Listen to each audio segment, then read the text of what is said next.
Great to be back with you for another edition of Breeding to Win. We've got an exciting show for you this evening, so let's jump right into it, and we'll be back with Charles Savage right after this.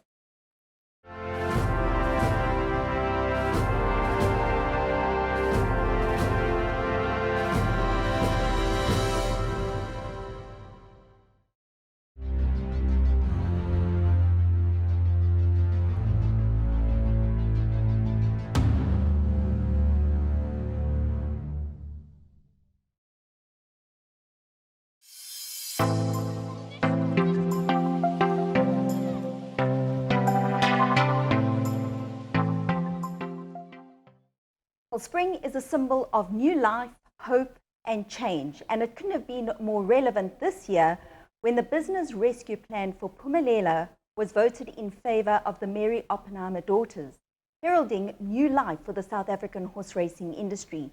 To tell us more about the future of South African racing, it's the Racing's Restructure Task Team member, and that is Charles Savage, RTT. That's it. Thanks, Julie. Nice introduction. And yeah, spring has sprung. Absolutely. And I was saying to you off air, there's definitely a new energy around racing at the moment, Charles, and a good energy. Yeah, I hope so. I mean, I certainly feel energized for what the future holds. I think racing deserves a different future to its past, and it's exciting to be able to play a small part in what the future of racing might look like. And importantly, I think racing's in the right hands. Safe hands, long-term hands, and aligned hands, hands that want to see the horse racing industry grow again to the benefit of all stakeholders, you know, from the grooms through to the executive management team and everyone in between. And that's an exciting prospect, one that I certainly am really excited about. It's really been tough times for people in racing, to say the least. And I just want to take a step back, because when the restructured task team was put into play, it was just before COVID. Really, yeah. And then of course COVID happened. Just take us back a few steps and tell us about your members, and aptly named the Big Five. I feel that's not referring to our weight. Yeah, I mean, I've actually started on this journey long before the RTT was created. Jess and Mary asked me to sort of get involved in racing and you know, give them some guidance about where it was going and make sure it didn't disappear, I guess was the mandate. And so I started working with the Phumelela executive team, or through the Phumelela executive team, I don't know, 18 months ago. And it was obvious to me back then that Phumelela was heading in the wrong direction and that it was going to end in disaster unless there was an intervention. And the intervention came in the form of COVID. It wasn't, you know, that wasn't a planned event, but it would have come. I mean, I think that's the key takeaway. COVID accelerated that intervention, but forced it upon us at a time when, you know, there were lots of other things going on in South Africa. It would have been much easier and safer to save racing outside of COVID. Much more difficult in a COVID environment. So the RTT team were put together really quickly. It was an industry-led initiative, and we were really put there to ensure that horse racing could operate from a stable and safe position in business rescue and navigate its way through to a successful, sustainable outcome.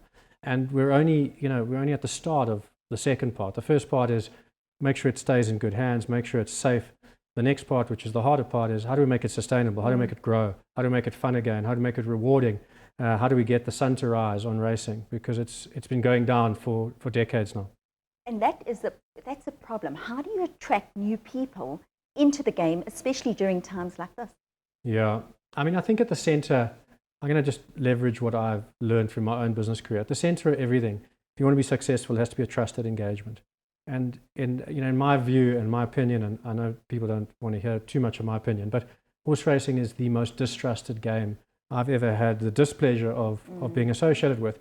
And I mean that at every single level. And it's sad. Yeah, as an owner, as a punter, as an employee, it's been a distrusted engagement. So we've got to fix that. We've got to get the center of horse racing to be trusted again. And that means we need to get a new leadership team for the opportunity, and they can rebuild the trust from the ground up. And then importantly, all of the stakeholders need a proper return for their investment, whether it's time or money. You know, from a punter's perspective, the product needs to improve radically. From an ownership experience, it needs to improve radically. From a staff perspective, it needs to improve radically. So it doesn't matter where you look at the stakeholders. All of them deserve a radical change in the experience. And that's what we've got to focus on. We've got to understand who our stakeholders are, and deliver product that radically changes, excites them, rewards them, entertains them, and gives them a return for their rands, whether it's R1 on a punter that walks into a tote, or R1,000,000 for an owner who buys at a TBA sale. Tell us about Mod now. Now that they're going to take over Phumelela, what's the next step, and how is this all going to plan out? Yeah, you'd think we'd have this all worked out, but we only got the assets, and we haven't got the assets. Let's say that we've won the right to now complete the asset purchase, and there's some regulatory hurdles we need to jump over still. Competition Commission, gambling board approvals, transfer of assets like the racetracks, etc. Now let's just assume that those are tick box exercises and it's going to happen. We've got about 3 months before that will happen. By the time it happens, we have to have the right team in place. So the big priority now is let's hire the team for this new opportunity, this new racing organization. And then the second part of it is we've got to get the structure right. One of the things that I think is a fair criticism of racing is that the structures have been wrong. There are too many of them. No one's really accountable for anything. The buck gets passed around too much. So we've got to get the structure 100% right. And that's difficult. We've thought about it a lot. The structure also has to reward all stakeholders. And it has to meet the mandate of South Africa, which means it has to deliver transformation to the industry as well. So for the priority right now is structure and team. Once we've ticked that box off, and we hope to tick that off over the next couple of weeks and months, then we can start to talk about the much more exciting stuff, which is the strategy. And the strategy will deliver on that structure in terms of how we engage the various stakeholders and reward them for their patronage. And that's, we've got lots of ideas, and lots of things that we think we're going to do, but for now, nothing's firm. We want to explore we want to explore the industry, speak to the stakeholders, speak to the punters, the owners, speak to the breeders, speak to the shareholders, see what they want, and get that firm. And then from there, we'll navigate to a new future. When you say we, is it the restructure task team that are going to be putting all this in place? No. So, as you know, the restructure task team is made up of individuals from different parts of the industry, and we can't abandon those industry bodies. So the RA, there's Kenilworth Racing, and we need to ensure that those organizations stay intact. But then also mod racing, if you like, needs a team as well. So not everyone will end up in mod racing. I certainly am going to end up in mod racing, and I started this and I've got to finish it, so I've got to see it through. But we're not really, everyone else has got to work out where they want to be in racing organizations and play those roles, and then fulfill their ranks or fill their ranks with strong members so that they've got the right team for what they've got to do. So that in terms of who's going to do that, it's going to be a collaborative of the various industry bodies that have to come together. We've got 3 months to bring this industry together, and that's Gold Circle, Kenilworth Racing, the RA, Mod Racing, NHA. They've all got to come together in this 3-month period. And if they do, we can navigate along a single mission, single goal, single strategy, which would be our dream. But if they don't, we as mod racing can only focus on what we can control. And hopefully what we're going to control is what Phumelela controlled. And if that's all we control post this, then that's all we're going to focus on. But it is our deep desire and to ensure that we use this next 3 months for the racing industry to come together, to back a single team to lead us from here. Talking about Phumelela, will it stay as Phumelela? Is it the name going to change? Is it still going to be a listed company? How's that all going to work? We haven't bought that. So what we've bought is we've bought particular assets out of Phumelela, and that'll go under a new brand and a new name, which means Phumelela will stay intact with whatever's left behind. And at a high level, what's left behind are all of the fixed odds betting shops, betting businesses, the security company, and some odds and ends in property. So what happens with those will depend on who buys them. Someone might come along and try and buy all of those things, in which case they can choose whether to keep it listed or delisted or change the name. So we don't know, and frankly, it's not got nothing to do with us. What we're interested in is what is the new entity going to be called, who's going to run it, and what's the structure of that entity going to be, and then importantly, who's going to join us in that structure. Are Gold Circle going to come and join us? Are Kenilworth Racing going to join us? Are the NHA going to join us? Is the RA going to join us? And that's the work. That's where the focus is for now. Phumelela will probably end up, in my view, delisting. The sum of the parts will get sold to someone. The entity will delist, and that'll be the last we hear of it. From your point of view, because I like listening to your point of view and your opinion, yeah. Where do you see racing a year from now? Look, a year is a short period of time. So, in a perfect world, we would have unified horse racing, number one, under a common banner, common mission and purpose, under a team with a strong mandate from the industry to go and execute a medium to long-term strategy. And we would have at least started the transformation of some of these assets that have been so badly run, and specifically the digital assets of the business. The future of horse racing is going to be one on digital channels, whether that's broadcasting or betting. We have under-delivered in that respect. And so for a starting point, the focus is going to be to ensure that we build the best digital capabilities we can for racing so that we can win back our audiences, both in betting and in broadcasting. Alongside that, we have to improve the racing product. And a lot of that's got to do with stakes. And we've got to think about how do we create a sustainable stakes mechanism that rewards owners for their ownership. And that's a lot more difficult because it is a chicken and egg. The industry is funded out of the betting turnover and the broadcasting turnover, and those have been decimated in the last 3 or 4 years. And yet we want owners to go out and buy horses with confidence and run champions and not export them to Dubai to win $1 million races. We want $1 million races here at home so they stay. And we can tell the stories of South African racehorses here. So, in the first 12 months, I think the key is going to be to get the right team, the right mandate from the industry under the right structure, and to invest heavily in digitizing the product and improving the lot for owners. And that'll mean that punters get a better experience, that broadcasting is more relevant for international markets where we make a lot of money out of. And then beyond that, the strategy has got to be to create a much more sustainable platform that engages all South Africans, that radically transforms the ownership bases and the punter base. There's no excuse. I think we've got 4,000 owners, we're talking off air, in racing. It's got to be 40,000 owners. Kentucky Derby is a great example. I'm passionate about syndication. It is the future of the industry. 4,000 owners of the winner of the Kentucky Derby. That's what we need in South Africa. If we're going to have 100,000 owners, then we need to have 4,000 owners in a horse. And in order to do that, we have to radically transform everything. We have to radically transform the NHA to tech them up for a world where a horse can have 4,000 owners. If we said to V now, listen, we need to administer a horse with 4,000 owners, I don't know how on side he would be. But that is the future. We've got to do all of that. And we've got to also ensure that the ownership experience for those 4,000 owners, whether you put $1 or $1 into that horse or R1 million into that horse, it must feel the same. Because what I can afford to put into a horse and what you can afford to put into a horse, we both deserve an equal return for that rand. And I think that's one of the problems I've got with horse racing, is that the elite group have always had a relatively good experience of racing. So if you can afford to pitch up and buy $1 million horse, you get $1 million experience. But for the smaller guys, and I'm a smaller guy, I buy small shares in small horses, the experience has been average to poor.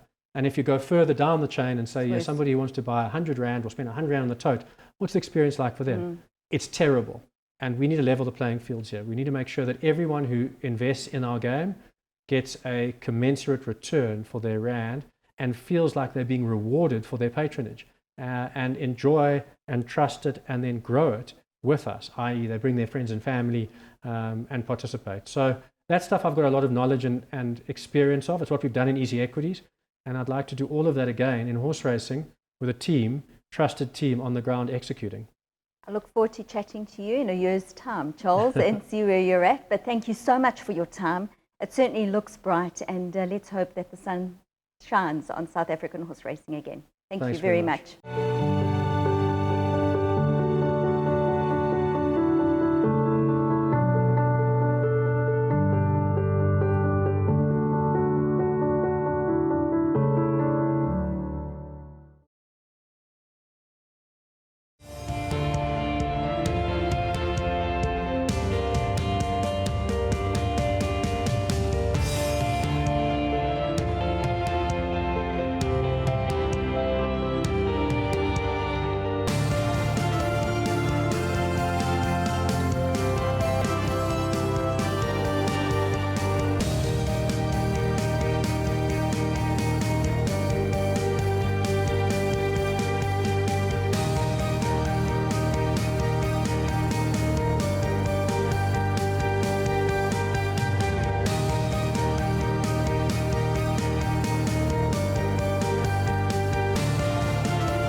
CK Racing, 100% managed and owned by females, had their first taste of Group 1 success when the daughter of Master of My Fate, sent by Destiny, came through to win the Premier's Champion Stakes at Greyville in August, which was Women's Month. It's my pleasure to welcome three unique ladies to the studio this evening and onto the Breeding to Win show, all of Candice and Tammy Dawson and Catherine Ralphs. Lovely to have you on the Breeding to Win show.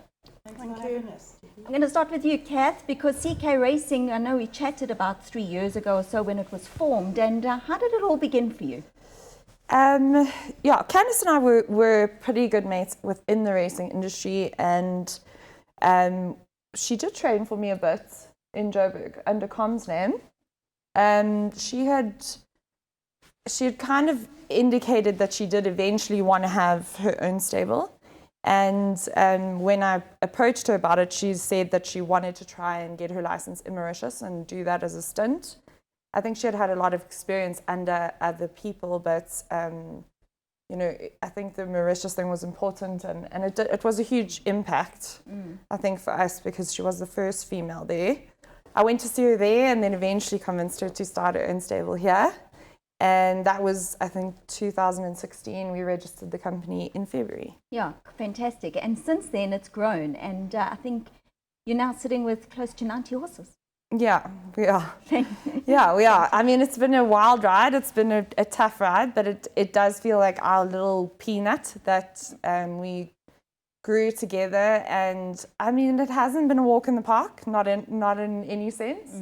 But I wouldn't have done it with anyone else. Tell us about the roles of each lady sitting here and their part in the business.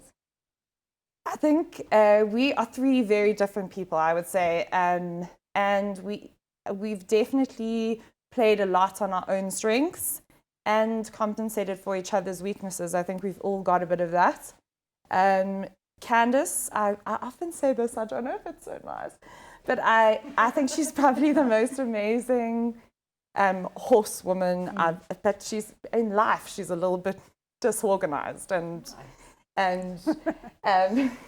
I think I'm almost anally organized and need things written down in lists and things like that.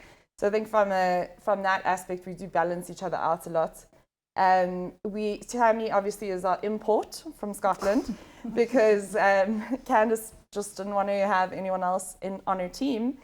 And eventually we convinced Tammy to join us as well. And she has also brought in her own proper strengths. She's an incredible work rider, got a really good feel for a horse.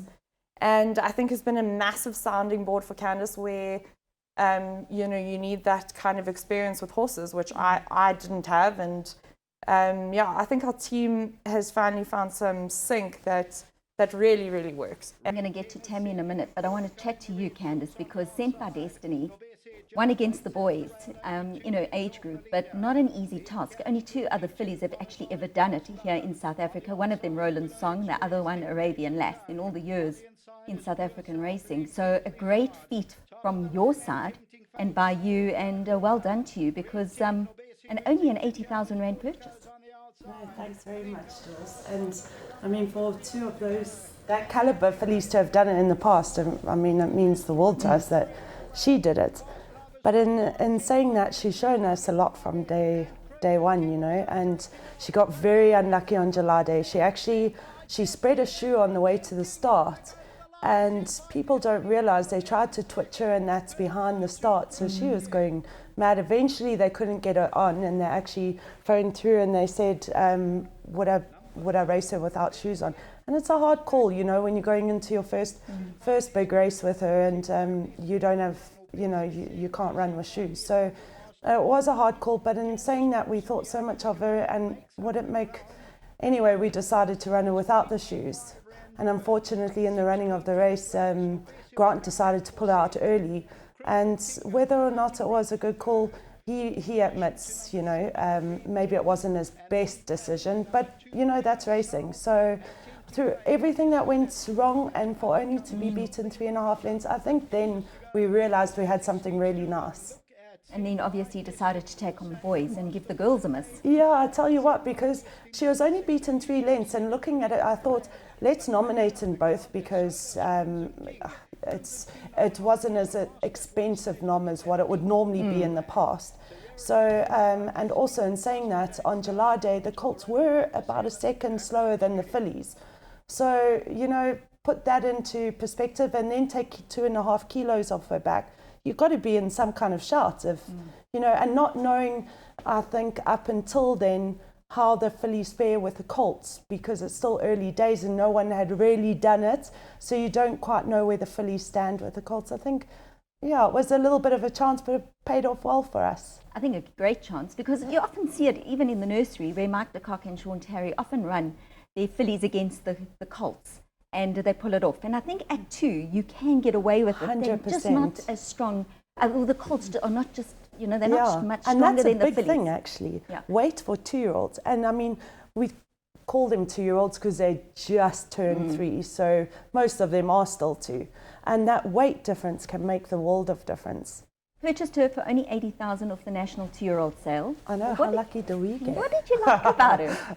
I don't know, Jules. I always look at Fast 17 stud. Always, it's our thing. We, you know, they're one of the greatest studs. So you have to, and hoping that you'll get a, you know, her little diamond in the a cheapie.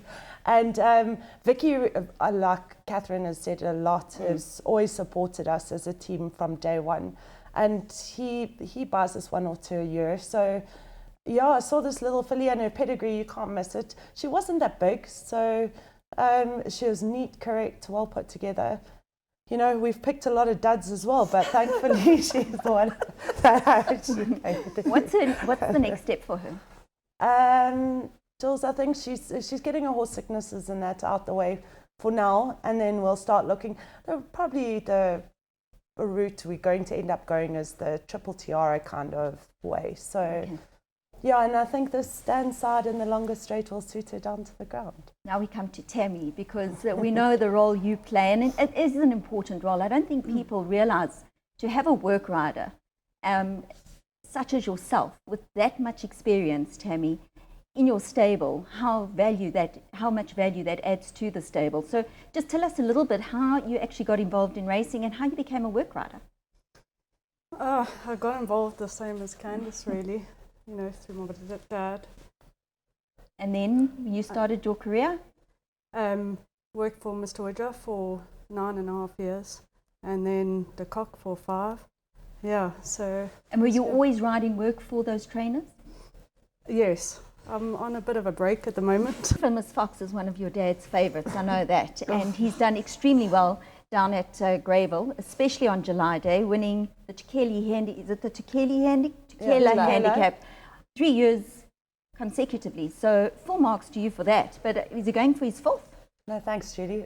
Full marks to everyone, really. Gee, no, he's done absolutely everything, that horse, for us, you know, personally. But yeah, I think there's nothing stopping us going for a 4. Well, we'll see how it goes. But, yeah, I thought it was a huge training feat for Candice and Tammy to have kept him so happy in game.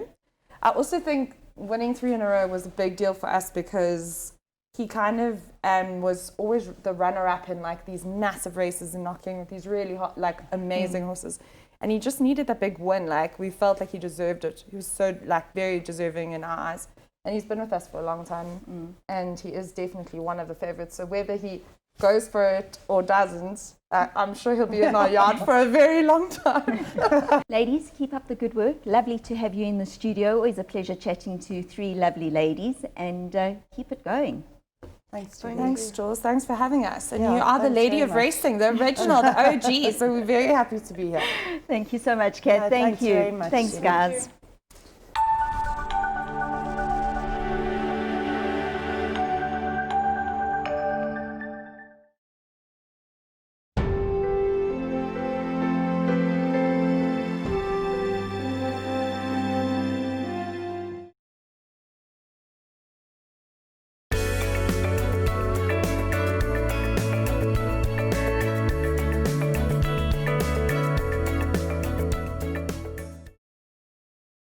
Well, I'm sure you've all read in the news by now that Grant Knowles has moved from Claverflay Stud and he has joined CTS, and it's very fitting that we are at Durbanville Racecourse today, where the Ready to Run sale will be held in November, and it's good to be catching up with Grant to hear all the news.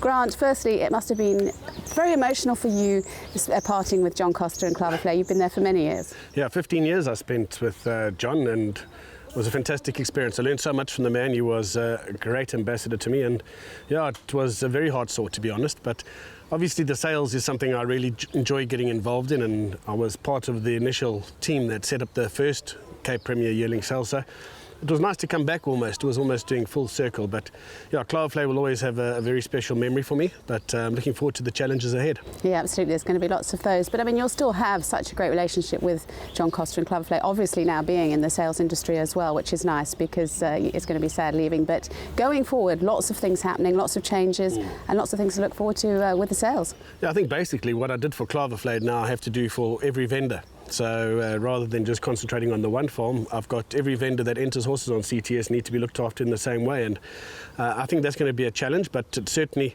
something that we can do and we can look after them.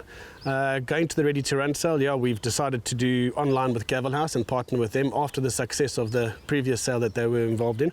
And I thought a nice initiative from them. It's always nice to get another foreign outside sales company twinned with you almost, and they've got a great international database. We saw that with the farm sale, and I think to have them on board again is very exciting.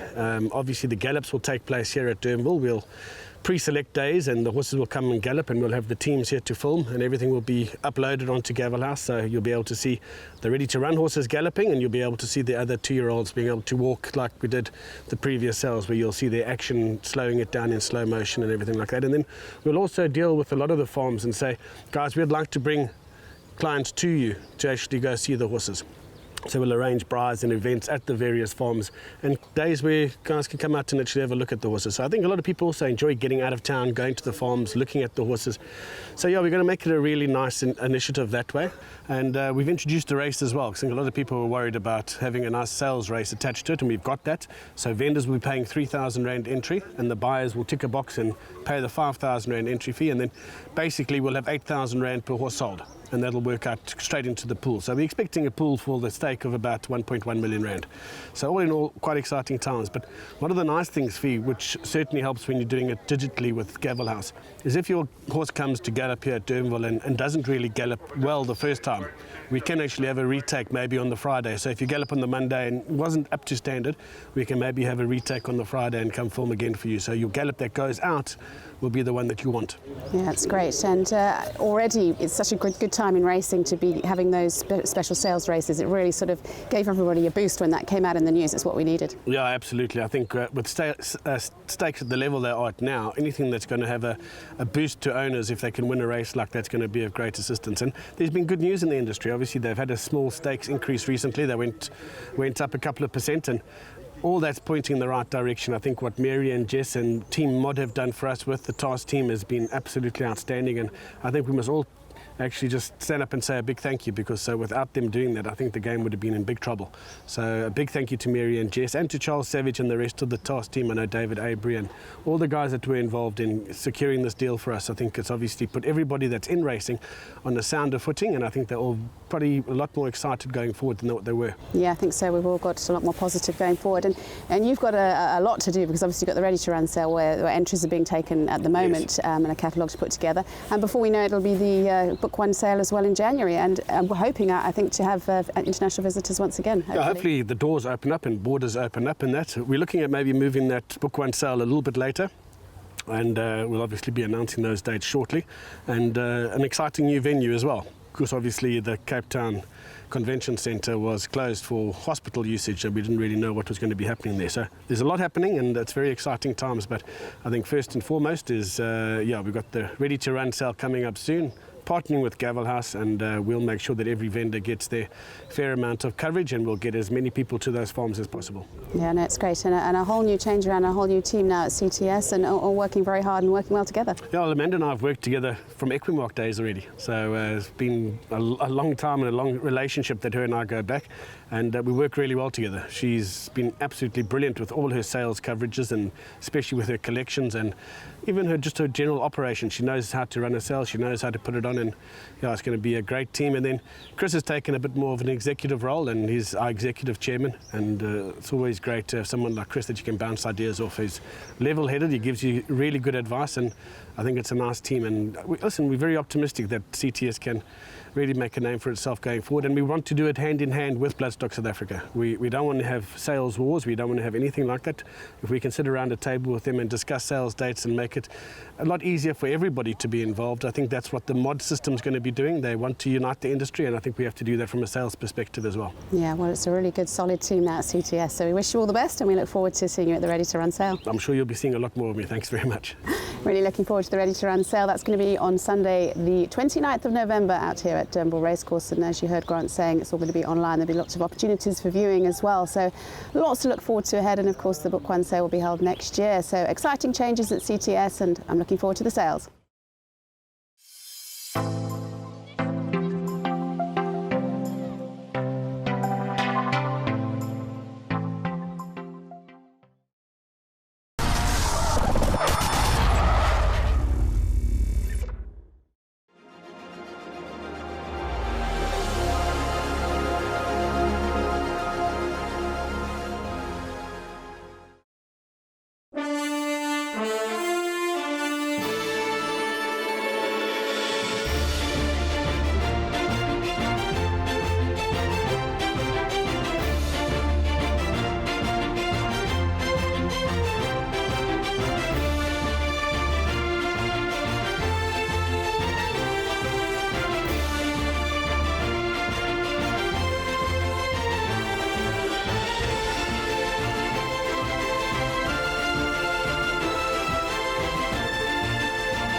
Well, the Champions Cup always produces a thrilling finish, and this year was no exception, with stable companions and half-brothers, Golden Ducat and Rainbow Bridge, finishing first and second in this year's Grade 1 event for trainer Eric Sands. Eric Sands has just returned to Cape Town from a great Durban season. In fact, he's had a good season in general, and it's good to be reflecting on that season with him this morning. Eric, you must be thrilled to bits. It was a great finish, wasn't it, being first and second in the Champions Cup? I couldn't have written a nicer script. If there was one point, if it could have been a dead heat, it would have been a dream, but I'm more than happy with the result. It's understatement. Either way, I didn't mind which horse won. They're both great horses, and all credit to the mare. Yeah, absolutely. I mean, she's been a fantastic mare, and Mary must be just over the moon. That mare, you just cannot, the accolades she gets on understatement. She's just phenomenal. She's just phenomenal. Now the brother's been sold for big money, but not big money if we really think about it. Yeah, it's a bit of a gamble, but I'm sure there's no reason why it shouldn't be just as good.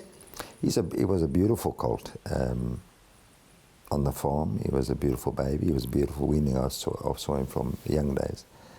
And if he should win a group race, you've got to say that he's got to be used as a stallion in this country. And I certainly would send mares to him. As many as I could, I would send to him. Now, from the beginning of the season, things were going well, maybe not as well as you'd have liked. You were obviously second in the Met this year, and you won it last year. But you went to Durban with a really strong hand, and Rainbow Bridge, obviously winning the Gold Challenge, was really exciting to kick off your season there. Rainbow always runs above himself his first run back. He runs on nervous energy. That day, I think if Cirillo was ridden that day, the way he was in this last race, the Champions Cup, we would have battled to have beaten him. But Bernard rode him that day, and he wanted to sit behind us or sit on our head, and Rainbow did it all himself. He carried himself through there. He was underdone for the race. He got a respiratory virus when he arrived. and we just couldn't get enough work into him before the race. So he went into the race basically for a gallop. Warren was under strict instructions not to give him a hiding. Let's not let the race set him back, bring him on. And he did it. He got that, his burst came through and he hung on. They were catching him at the death, but he was an unfit horse at that stage. I don't want to put it into percentages. I don't know how to put it into percentages. But it was phenomenal. I was very, very happy. And then going into the July, I know there's always sort of a story afterwards, and Rainbow ran his heart out again, but obviously a little bit disappointing. But then that's when I think all eyes became on Golden Ducket, because he ran a cracker, didn't he? They both had a very difficult July run, and no fault of anybody's, not the jockeys, anything like that. I told them to come off the rails. I was a little bit concerned that they might trap us on the rails, and they did, and Golden led Rainbow. And the filly in front, Snaith's filly, was 4 or 5 lengths clear, but that wasn't really our pace. The pace that we had were the 3 or 4 horses just in front of us. And the pace that she set, and I hear that it was the fastest first 400 in recorded history for the July. So they went a good pace, but the horses just in front of us, which were to pull us through, fell away too soon. And Golden's got such a big action, he had to to stop him clipping the horse's heels in front of me, he had to pop his head out. And when you show Golden daylight, he's going to take it up. And he did, and he pulled a Rainbow with him. Too soon, but no fault of anybody's. That's the way those horses are. That's the way that family is. And so they were lacking in the last, but they both had really hard rides they both had hard races. And for Golden to still finish 4th after doing it all the hard way, everything came from behind them. The first 3 came from behind them. Dean's horse, who ran 5th, came from behind them. And Rainbow was beaten 2.7 lengths, and Golden Ducket was beaten just under 2 lengths. So I thought it was 2 credible runs, although I was disappointed. It was great. I keep on thinking to myself, maybe I made the mistake in reading it too deeply, and that I should have given them more of a chance.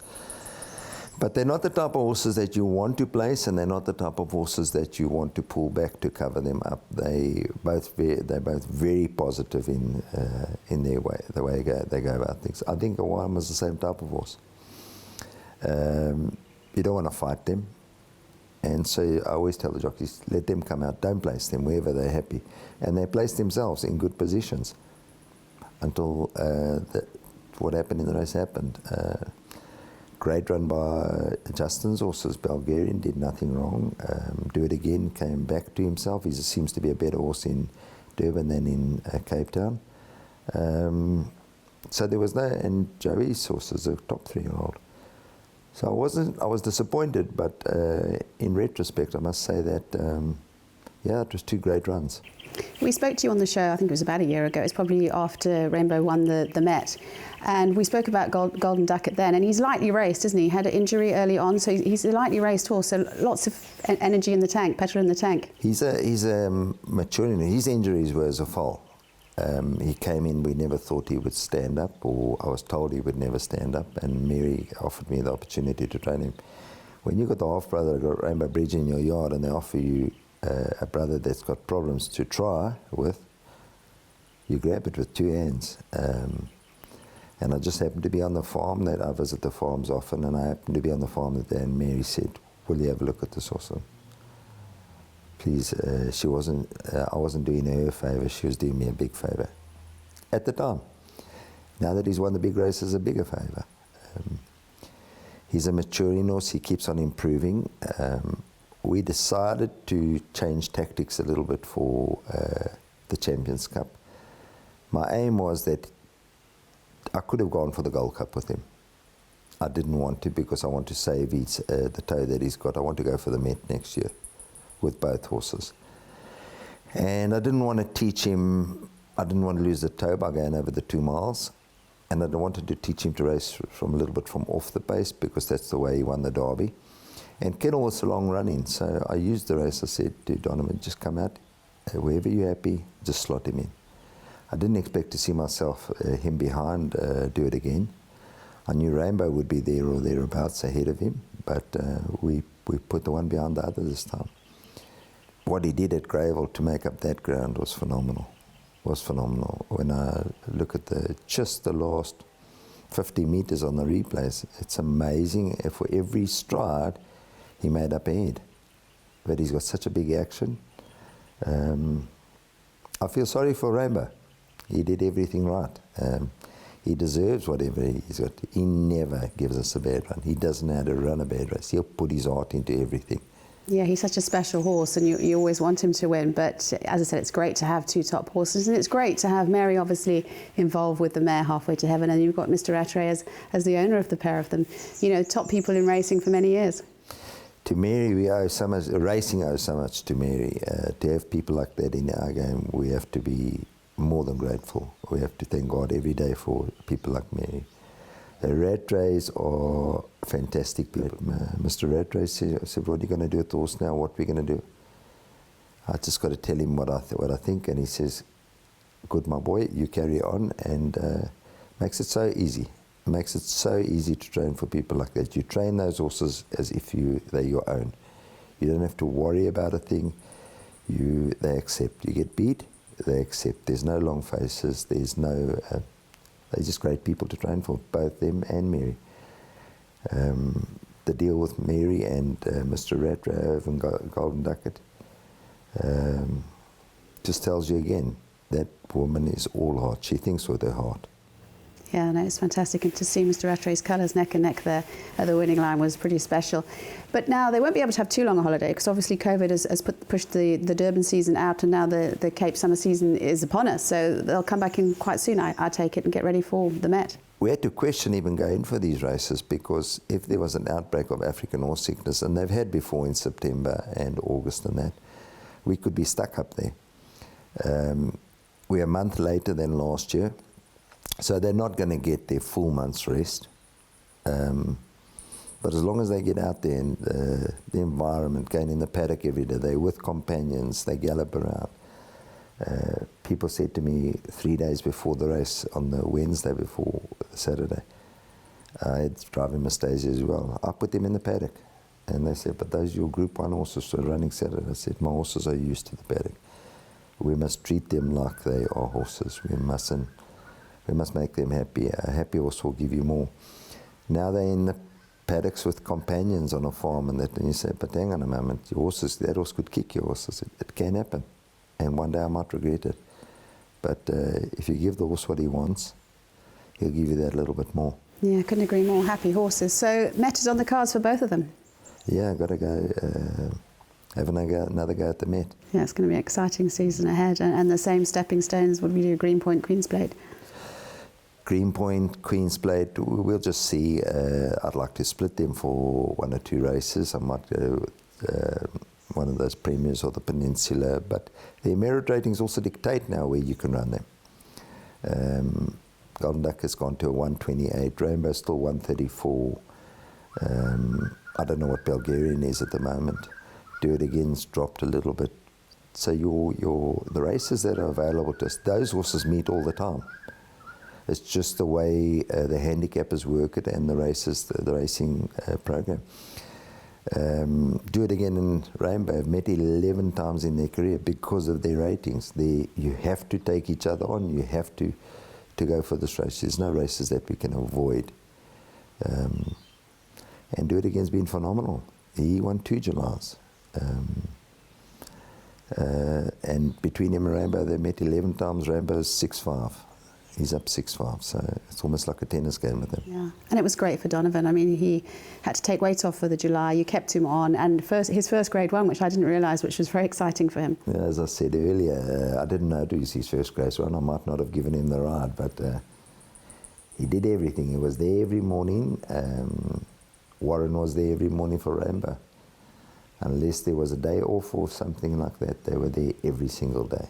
They come across, they'd take even just the one horse and go again, don't carry on with their work.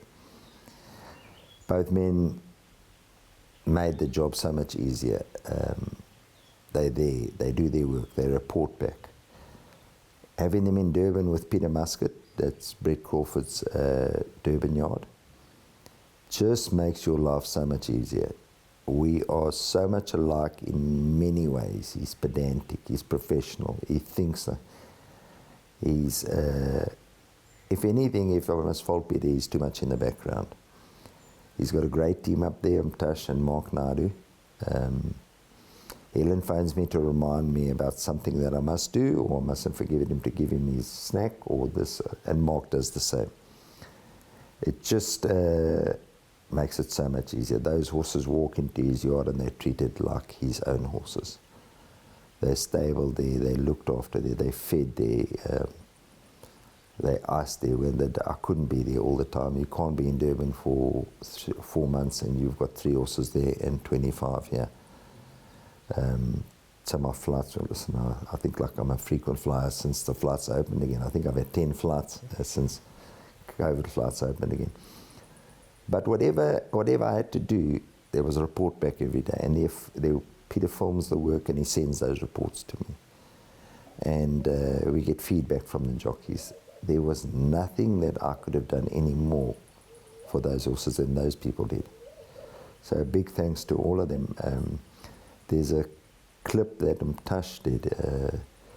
He's a guy that worked at Summerhill, and he worked in Australia, I think at Coolmore.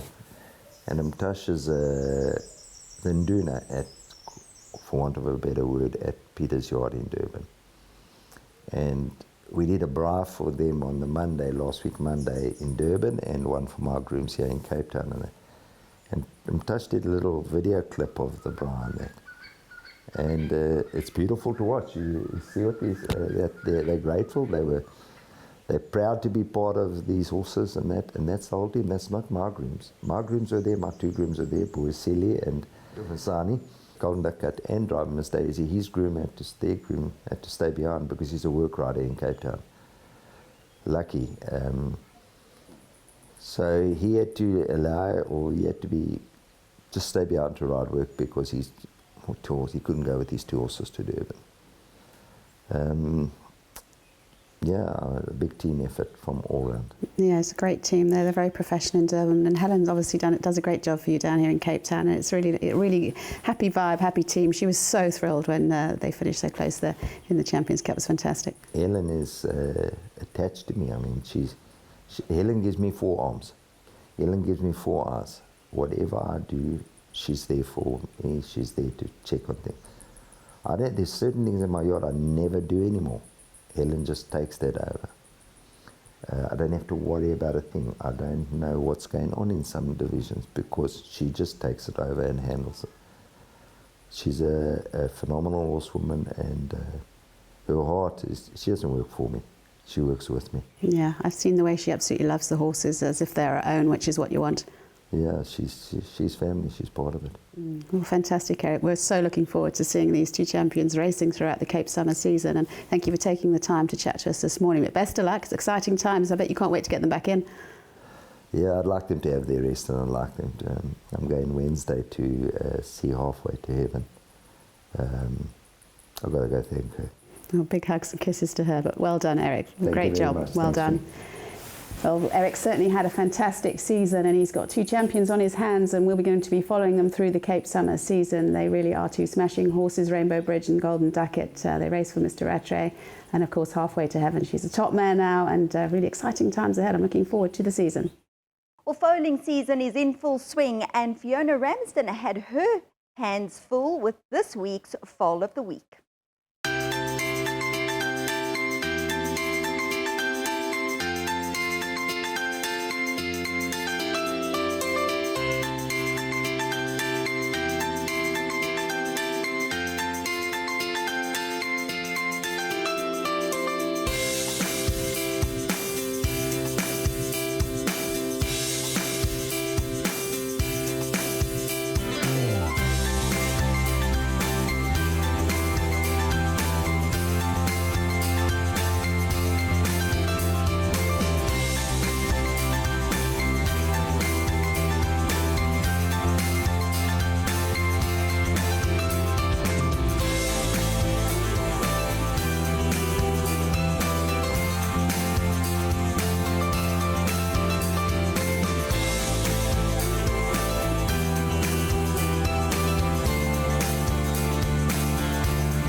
Socrat ran his last race in this year's Vodacom Durban July. He now stands at Sandown Stud with James Armitage. They're racing in the Cape Guineas from the 1600-metre mark. Socrat is picking him up with each and every stride. Socrat draws alongside of Twist of Fate. He puts his head in front close home and wins the Guineas going away. Socrat from Twist of Fate, 1 world and behind that Cirillo. It's very exciting to have a triple Group 1 winner here, and he ran second in 4 Group 1s. Socrat down the inside. It's Socrat. Legal Eagle. Do it again on the outside. Socrat. Do it again. These two left to fight it out. It's the 3-year-old Socrat with his head in front. Do it again with one late lunge. Gets up on the line. His father, Epaulet, was a sprinting sire, and in his downside there's a lot of speed. So Socrat himself won from 1160 to 1800 metres.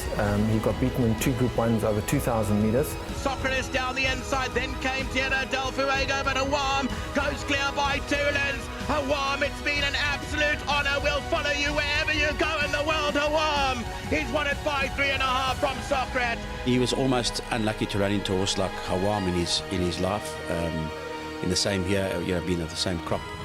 But again, a record that any owner of a horse or trainer would be extremely proud of. He's one of the horses that that every trainer wants to train. He's tough. He always, most of the time, turns up. Barring once or twice when there was pretty good excuses, I would have thought. But he's a real trainer's horse, as sound as can be, straightforward, no issues, and plenty of ability. 16 to 2000, no problem. I mean, he's showing now that 2000's not an issue in the Summer Cup as well, and I think he was unlucky to lose.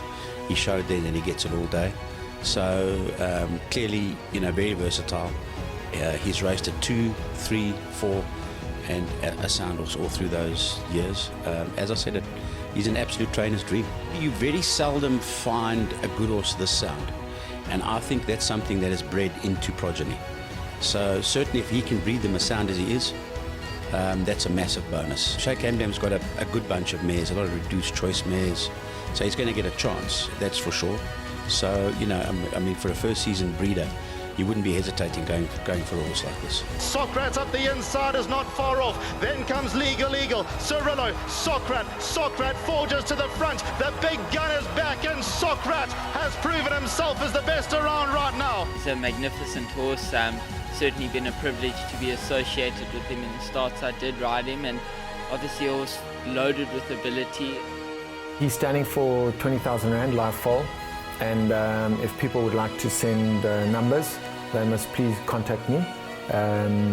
We're open to negotiations and discounts for numbers. The heart attack which laid Kevin Dodd low was met with a resounding vote, "We will help you," from the Western Cape farriers, who went out to shoe his horses while he was in hospital. Andrew Bond tells us more about this noble gesture.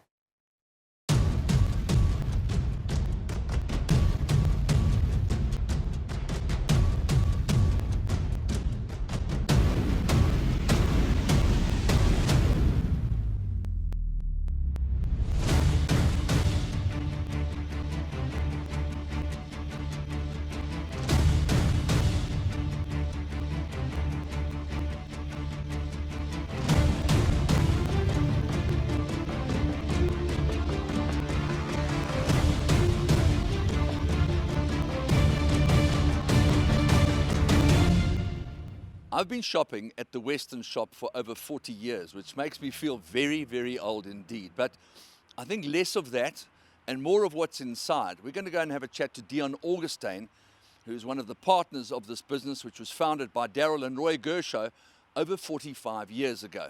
Let's find out why they support the farrier business and how much it means to them as an enterprise.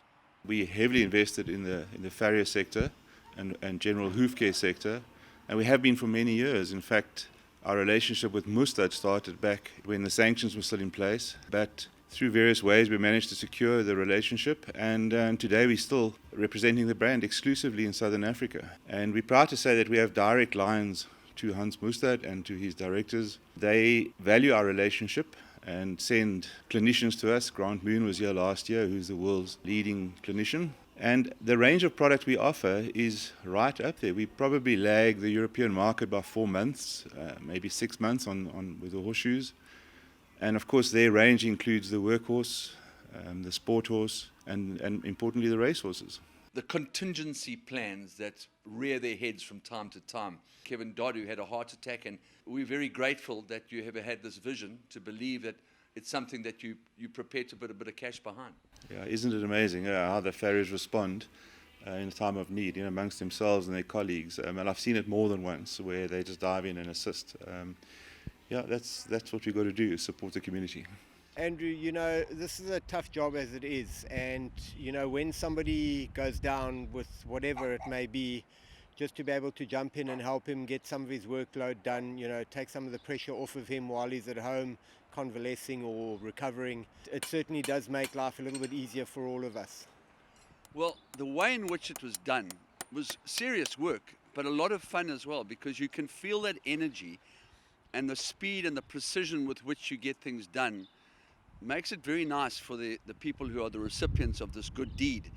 Whatever the size of the yard, whatever the fancy nature of the yard is, or however simple the yard is. It's maybe not so much about the trade, although all the guys involved today certainly do have a passion for horseshoeing, and that makes a lot of difference. But we've built a camaraderie amongst ourselves, and we household friends. We'll get together on a weekend and we'll have a bride together, we'll have a beer. We don't see each other as competition, as in the old days of horseshoeing when I was a youngster.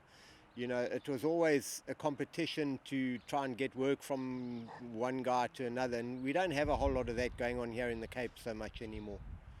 These are horses that you've never worked with before, and I know that you treat every horse with great respect, but some of these horses were big, some of them were smaller. You didn't need any shoes like a little mascot pony, but it was exciting for me to see the way that you guys marched in to another guy's territory to help him and actually got the job done so swiftly. Yeah, it's about standing together. Our industry as a whole is under a lot of pressure. Our racing industry in particular is under a lot of pressure. So the more that we can try and stand together, the better it is for all of us ultimately.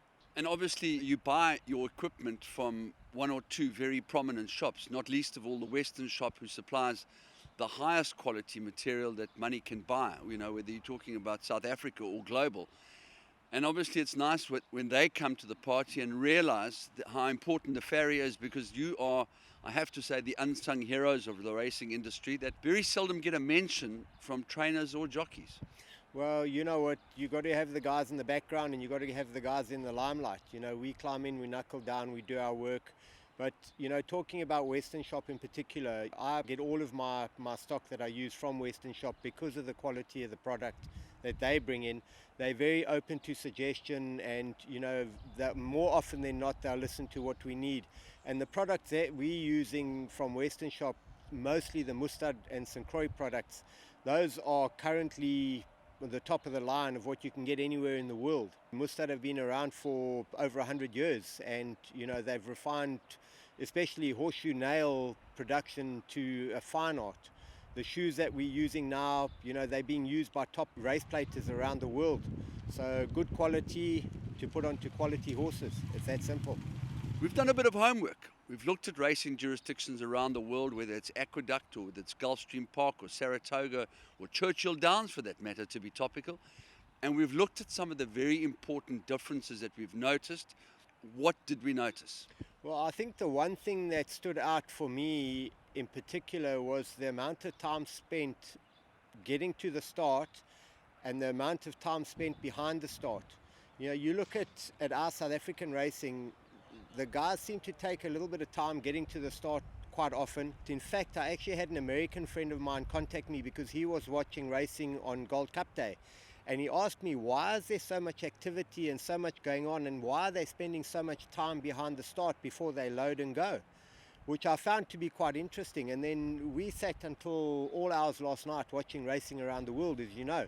And that was something that actually really struck a chord, because they don't waste a lot of time behind the gates. A racehorse at the races is going to get hyped up. And the more time they spend fiddling around, the more opportunity they have to mess about. A fresh horse is not a fit horse. You look at the horses in England in particular. I mean, those horses are fit, eh?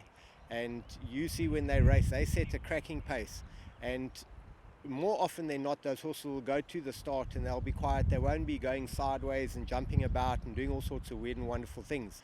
So I think even as course farriers, the course farrier needs to be a little more diligent. And when the horse gets off the truck, he needs to be there checking that everything's in one piece before the horse even goes into the saddling up enclosure, just to make sure that everything's all good to go.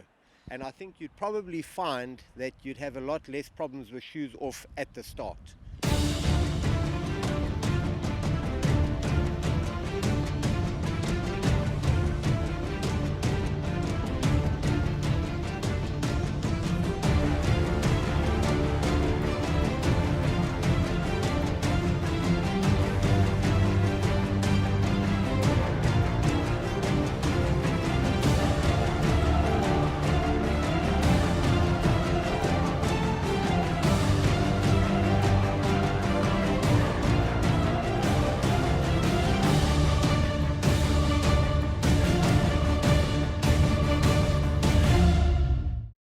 Well, that's a wrap for this week's edition of Breeding to Win. There'll be more Breeding to Win action in 2 weeks' time. Until then, from myself, Julie Alexander, and the rest of the Breeding to Win team, good night.